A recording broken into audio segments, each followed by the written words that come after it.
posing for a photo when the man pounced, Police Commissioner Bill Bratton said. He struck one of the officers in the right arm, another in the head, according to the commissioner. 2 officers who weren't hit then shot and killed the attacker.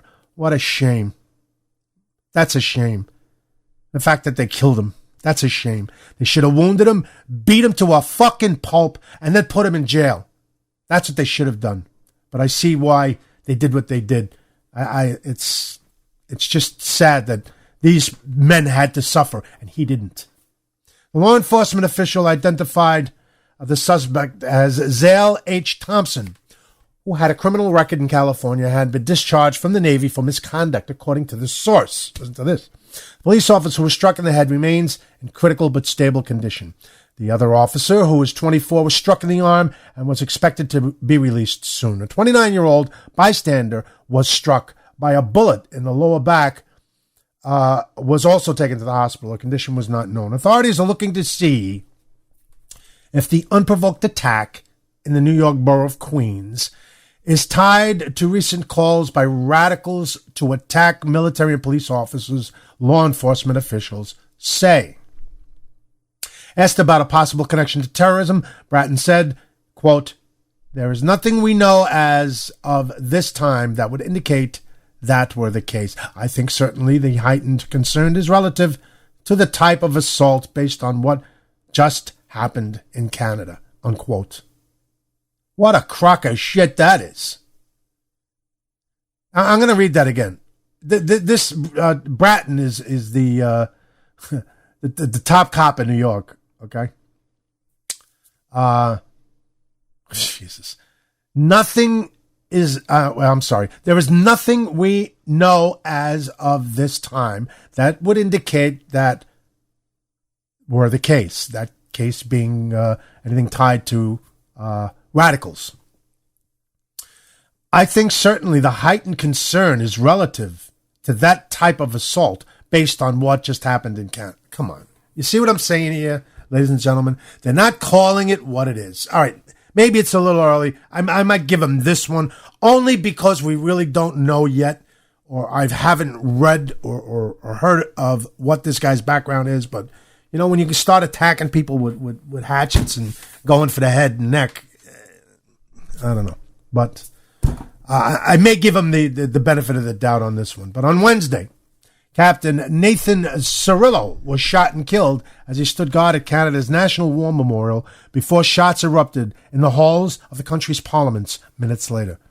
The Ottawa gunman had connections, quote-unquote, to jihadists in Canada who shared a radical Islamic ideology, including at least one who went overseas to fight in Syria, multiple U.S. sources told CNN on Thursday. And on Monday, another Canadian soldier, this one in Quebec, was run over and killed by another man who the Royal Canadian Mounted Police's Martin Fontaine said had been radicalized. New York put their officers on alert following Thursday's attack, urging them to maintain a heightened level of awareness against random attacks, several law enforcement officials said. It is not the only city so affected. Washington's Metropolitan Police Department has also, quote, increased security levels and visibility, so the public should expect to see an enhanced presence of officers in light of the Canadian New York attacks, spokeswoman Gwendolyn Crump told CNN. So there you have it. I didn't hear terrorist. I didn't hear anything to that effect. Possibilities. I'm going to say with this particular story, we still have to see. But you know what? You know what they're going to focus in on with this attack? Here's what they're going to do.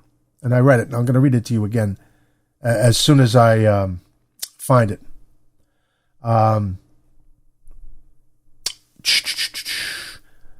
Oh, where is it?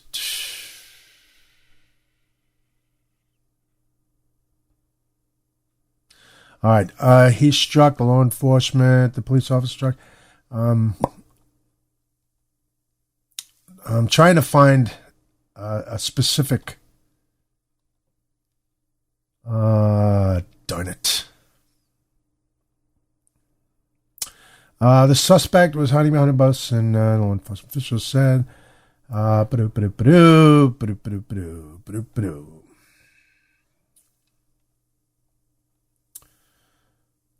Okay, law enforcement officials identified the suspect as Zale H. Thompson, who had a criminal record in California and had been discharged from the Navy for misconduct, according to the source. See, now they don't name the source here, which is suspect number one. Suspect number two is that if they looked into his background this far and only came out with the fact that he had a criminal record in California and was discharged from the Navy for misconduct. Now, that's I'm going to assume that's all true.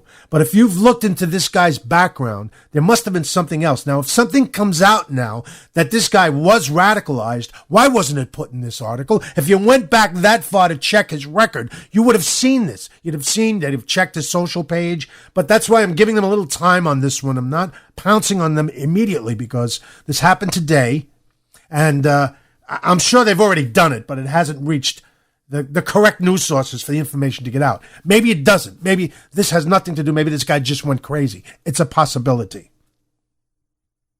But if we find out this guy had ties to any Islamic radical group or website, or this is what he was listening to, or this is what he was professing, this shows you or will show you what the press in this country has been doing.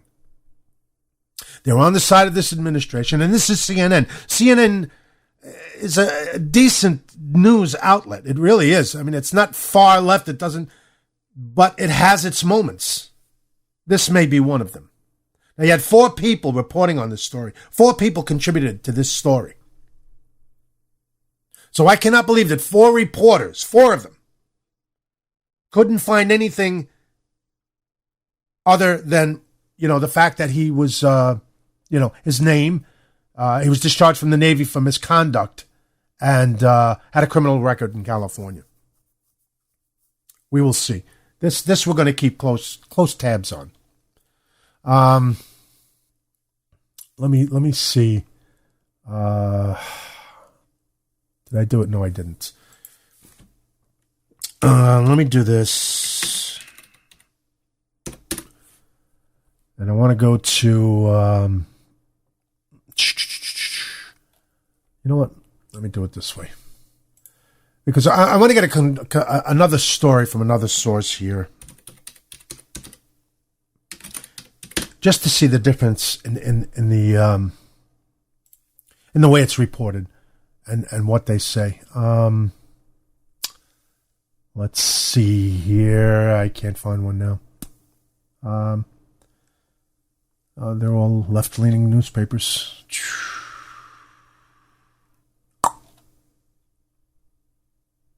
I'm checking, I'm looking, I'm checking, and I'm looking. I'm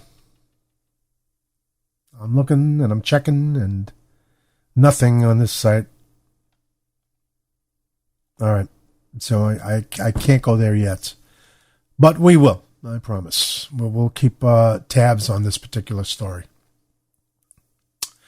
Also in New York this week, ladies and gentlemen, today, a New York doctor, just back from Africa, has Ebola. Now, here, again, this administration didn't want to, restrict travel from Africa and the countries that have this epidemic of Ebola. They don't want to close it off. They could have, but they didn't. In fact, I think it was Tuesday of this week, the New York Times wrote a piece on how well the surrounding countries did in isolating Ebola from entering their country.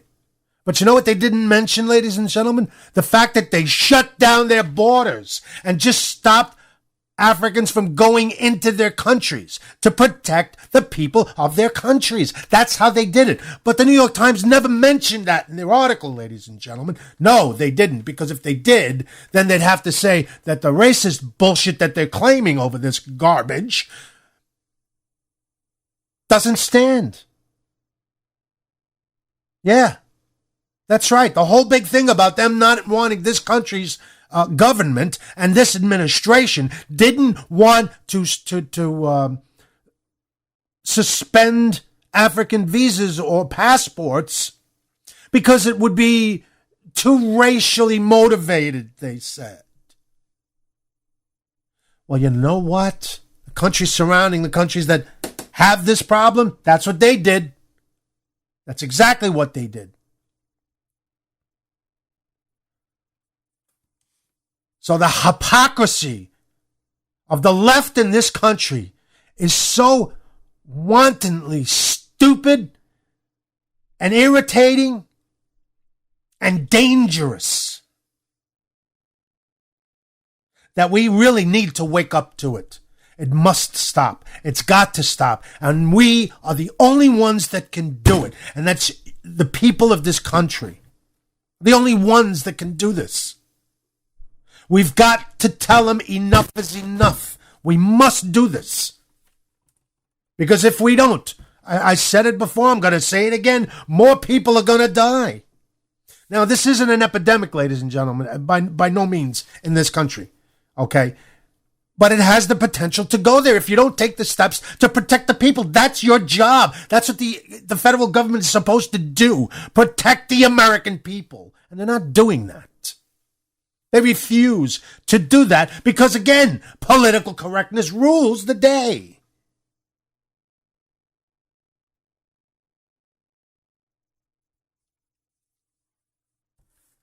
A doctor just back from West Africa has been isolated and has tested positive for Ebola virus at New York's Bellevue Hospital. Before I go on, another thing is they expect what did they do? They updated the screening processes in all the major Eastern airports like Kennedy Airport, all the international airports, the big airports where the all the foreign or the African what the hell are the words I'm looking for here? Anyway, the international flights. This is where people from all over the world come in and. For those of you who don't know, the people from Africa can't get directly to the United States. They have to go through Europe and other countries. But if you've got, like I mentioned a few minutes ago, a passport or a visa from this country, they can stop you. The president could do it in a heartbeat. He's so fast with his pen and his phone. Why didn't he do it this time? Why didn't he do it this time? Because he chose not to. They could have stopped it with no problems. This guy right here, this doctor, would have been stopped where he was, diagnosed, and then brought back into this country the correct way. They don't want to do that. They just don't want to do it. But back to my original point when I started this article here, and I'll start it again in a minute. I only read a sentence in. They expect untrained people with a gun, a thermostat, not a thermostat, but a thermometer, a non-touch thermometer to test for, fevers. If you got a fever, they'll pull you over. Or if you've got, if you've been to Africa or West Africa or anywhere in touch, they'll ask you questions and you're going to answer honestly. And if you don't, what are they going to do? And they test your temperature. And if you got a temperature, then that's a sign. Well, turns out that it takes 21 days, just about, for this to start to surface, the symptoms of Ebola. What the hell is a security guard in an airport going to know about friggin' Ebola? Or what to look for? So this doctor ended up getting through. So there's a hole in everything that people have been talking about for the last